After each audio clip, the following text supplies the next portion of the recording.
Covid ముప్పు మళ్లీ ముంచుకొస్తుందా? మరోసారి వైరస్ పంజా విసిరబోతుందా అంటే అవునని అంటున్నారు వైద్య నిపుణులు. ఇప్పటికే సింగపూర్ను కోవిడ్ కొత్త వేరియంట్ కుదిపేస్తోంది. KP1, KP2 వేరియంట్ కేసులు భారీగా నమోదవుతున్నాయి. కొత్త వేరియంట్ వ్యాప్తి అధికంగా ఉన్నట్లు అక్కడి వైద్యులు పేర్కొంటున్నారు.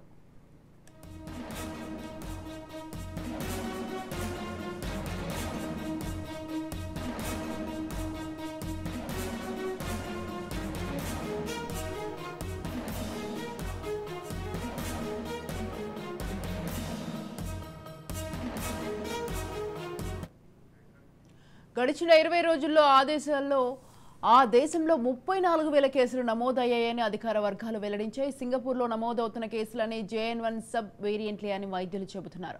కంగారు చెందాల్సిన అవసరం లేదని పేర్కొంటున్నాయి. ఇక వైరస్లో మ్యూటేషన్ల కారణంగా వైరస్ వ్యాపిస్తోందని తెలిపారు. భారత్తో కూడా కొత్త వేరియంట్ కేసులు నమోదవుతున్నాయి.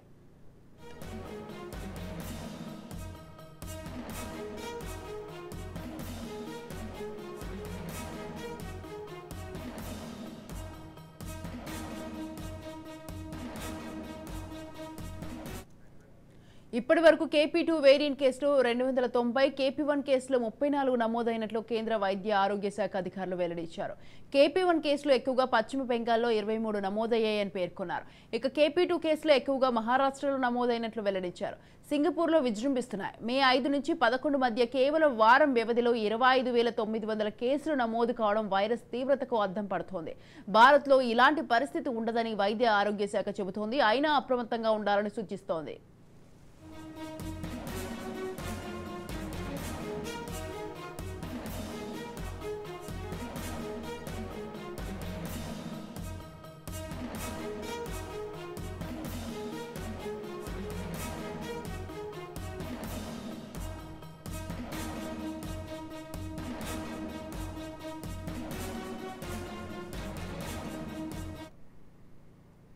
దీనిపై మరింత సమాచారం మా ప్రతినిధి మానస్ అందిస్తారు.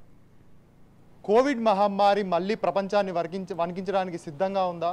ముఖ్యంగా చూసుకుంటే ఆల్ ఓవర్ వరల్డ్తో పాటు భారత్లో కూడా కోవిడ్ మళ్ళీ విజృంభించే అవకాశాలు ఉన్నాయని పూర్తిగా వైద్యులు అదేవిధంగా ఆరోగ్య శాఖ కూడా ఇప్పటికే హెచ్చరిస్తుంది. అయితే ముఖ్యంగా చూసినట్టయితే సింగపూర్లో ఇప్పటికే KP1, KP2 పేర్లతో రెండు వేరియంట్లు కోవిడ్-19కి సంబంధించినటువంటి 2 వేరియంట్లు కూడా విజృంభిస్తున్నాయి. ఇప్పటికే 25,000 మెంబర్స్ని సింగపూర్ జనాలను కూడా ఈ కోవిడ్ మహమ్మారి ఆల్రెడీ ఎఫెక్ట్ చేయడం జరిగింది. అయితే ముఖ్యంగా చూసుకుంటే దీని ఎఫెక్ట్ భారత్లో మాత్రం కాస్త తక్కువగానే ఉందని, ఇది కేవలం కోవిడ్లో వన్ ఆఫ్ ది వేరియంటే తప్ప ఎక్కువగా భయపడాల్సిన అవసరం లేదని చెప్పేసి కూడా భారత ఆరోగ్య శాఖ కూడా అందరికీ కూడా తెలియజేస్తుంది. కాకపోతే ముఖ్యంగా మనం చూసినట్టయితే గడిచిన 20 రోజుల్లో సింగపూర్లో ఏకంగా 30,000కు పైగా కేసులు నమోదవడమే కాకుండా చాలామంది ఆసుపత్రులు పాలయ్యి వైద్యానికి కష్టాన్ని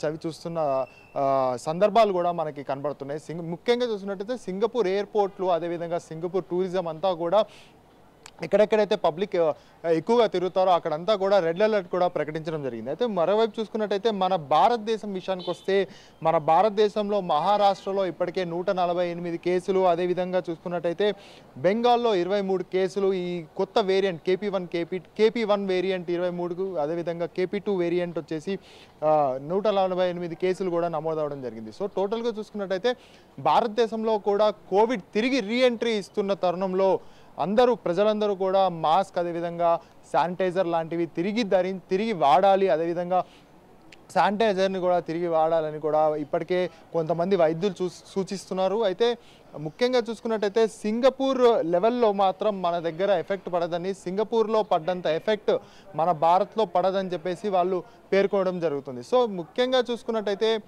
భారత్లో ఈ KP1, KP2 వైరస్ కోవిడ్కి సంబంధించిన కొత్త వేరియంట్ వైరస్ ఏదైతే ఉందో అది ఏ మేరకు ఎఫెక్ట్ చూపిస్తుంది, ఒకవేళ ఎఫెక్ట్ చూపిస్తే ఈసారి మళ్ళీ ప్రజలు దాన్ని ఎలా ఎదుర్కోనున్నారు, దాని నుంచి కోలుకోనున్నారు అనేది మాత్రం తెలియాలంటే మరికొద్ది రోజులు వేచి చూడాల్సిందే. కెమెరామెన్ రఘుతో మానస్, రాజ్ న్యూస్.